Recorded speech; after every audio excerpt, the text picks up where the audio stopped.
भाषा के रूप। मनुष्य बोलकर अपने भावों को व्यक्त करते हैं तथा आवश्यकता पड़ने पर वो लिखकर अपनी मन की बात को स्पष्ट करता है। इन दोनों के मूल आधार भाषा है। भाषा शब्दों की भाषा धातु से बनता है, इसका अर्थ है बोलना।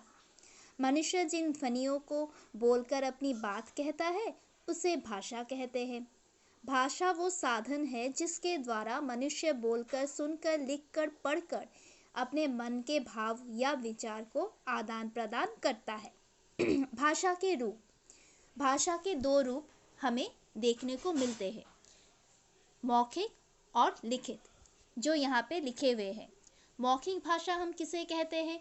जब व्यक्ति अपने मन के भावों को बोलकर व्यक्त करता है, वो भाषा का मौखिक रूप है। मौखिक, মৌখিক মানে মুখ দিয়ে বলা। যখন মানুষ কথা বলে মনের ভাব প্রকাশ করে, যেভাবে এখন আমাকে বলতে হচ্ছে ভাব প্রকাশ করে, মুখ দিয়ে বলে কিংবা ভাষা দিয়ে বুঝিয়ে যে বোঝাতে হচ্ছে, সেটাকে বলা হয় মৌখিক ভাষা। देन लिखित भाषा। जब व्यक्ति अपने मन के भावों को लिखकर व्यक्त करता है, वो भाषा का लिखित रूप है। যখন আমরা খাতায়, পাতায় পেন দিয়ে, পেন্সিল দিয়ে, চক দিয়ে লিখে লিখে যখন ব্যক্ত করি নিজের মনের ভাবকে, সেই লিখিত রূপটাকে বলা হচ্ছে লিখিত ভাষা। এরপরে হচ্ছে লিপি। একটা হচ্ছে মুখ দিয়ে বলা যায়, একটা হচ্ছে লিখে বোঝানো যায়। এরপরে আসছে লিপি। भाषा का प्रयोग करते समय हम सार्थक ध्वनियों का उपयोग करते हैं, जिन्हें मौखिक ध्वनियों को जिन चिन्हों के द्वारा लिखित व्यक्त करता है उसे लिपि कहते हैं। लिपि की परिभाषा हम इस प्रकार दे सकते हैं।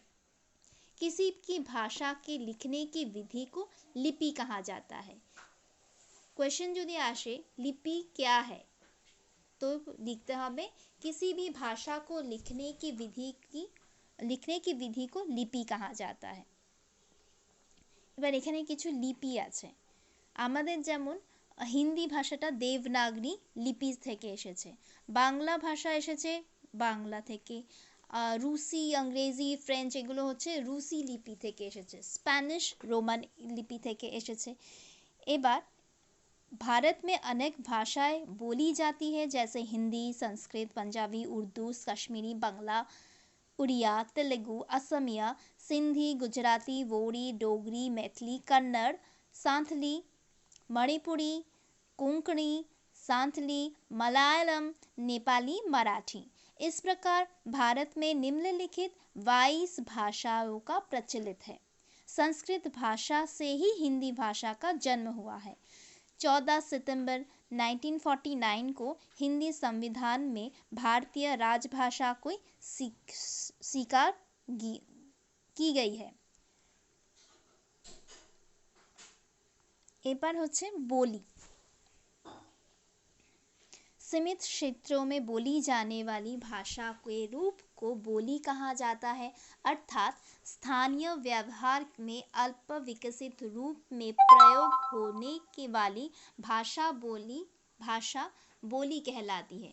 बोली की कई लिखित रूप नहीं होती है। बोली হচ্ছে যে ছোট স্থানে যাকে বলা হয়, যেখানে বলা হয় সেটাকে বলি বলা হয়। যেমন আমাদের বাংলাতে এক রকমের ভাষা এদিক আমরা যখন এখানে থাকি সেটা হচ্ছে শান্তিপুরি ভাষা। যখন আমরা বাঙাল ভাষায় কথা বলি, খাইতেছে, কইতেছে, এটা হচ্ছে বলি। এই ভাষায় কিন্তু কোনো বিশেষ কাব্য এগুলো কিন্তু পাওয়া যায় না, পাওয়া যায় হচ্ছে প্রপার বাংলা ভাষায় পাওয়া যায়। সেটা হচ্ছে এর কোনো লিখিত রূপ সেরকমভাবে নেই। হ্যাঁ, এখনকার দিনে পোয়েটিক লাইসেন্সের জন্য কিছু ভাষাকে এভাবে ইউজ করা হয়েছে, কিন্তু সেরকমভাবে ওই ভাষার কোনো আলাদা করে व्याकरण নেই। व्याकरण भाषा की शुद्ध रूप में लिखना, पढ़ना और बोलना सिखाने वाले शास्त्र व्याकरण कहलाता है। এবার কিছু বহুকল্পী প্রশ্ন আসছে। भाषा कहते हैं, किसे कहते हैं? এটা আমাকে লিখে বলতে হবে। लिपि किसे कहते हैं? भाषा के शुद्ध प्रयोग को, मौखिक भाषा को, भाषा के लिखने की विधि को और सभी को। बोलकर भाव एवं विचार व्यक्त करने वाली भाषा को डैश कहते हैं। सांकेतिक, लिखित, मौखिक, वैदिक भाषा। 4 नंबर, लिखित भाषा का अर्थ है लिपि का समझना, विचारों को लिखित रूप देना, किसी भी समझ लिख कर विचार देना, विचारों को बोल बोल कर लिखना। हिंदी भाषा का उत्पत्ति किस भाषा से हुई है? अंग्रेजी, फ्रेंच, उर्दू, संस्कृत। এটা একটা আগের একটা প্যারাতে বলে দেওয়া হয়েছে। संविधान में कितने भाषाओं को मान्यता प्राप्त है? 20, 21, 22, 25। हिंदी भाषाओं की उपभाषाएं कितनी है? हिंदी भाषाओं के उपभाषा,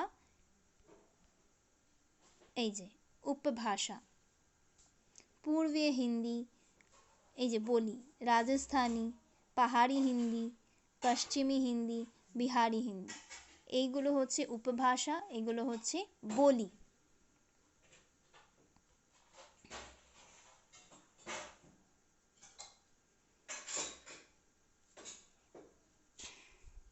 भाषा में क्षत्रिय रूप के कहते हैं लिपि, उपभाषा, बोली, विभाषा।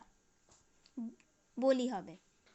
भाषा में लिखित रूप का प्रदान के लिए निर्धारित चिन्ह कहलाते हैं लिखित भाषा, उपभाषा, लिपि, बोली।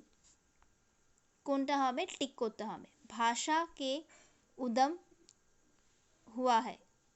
हुआ है विचारों के आधार पर, लिपि के आधार पर, ध्वनियों के आधार पर, आवश्यकताओं के आधार पर।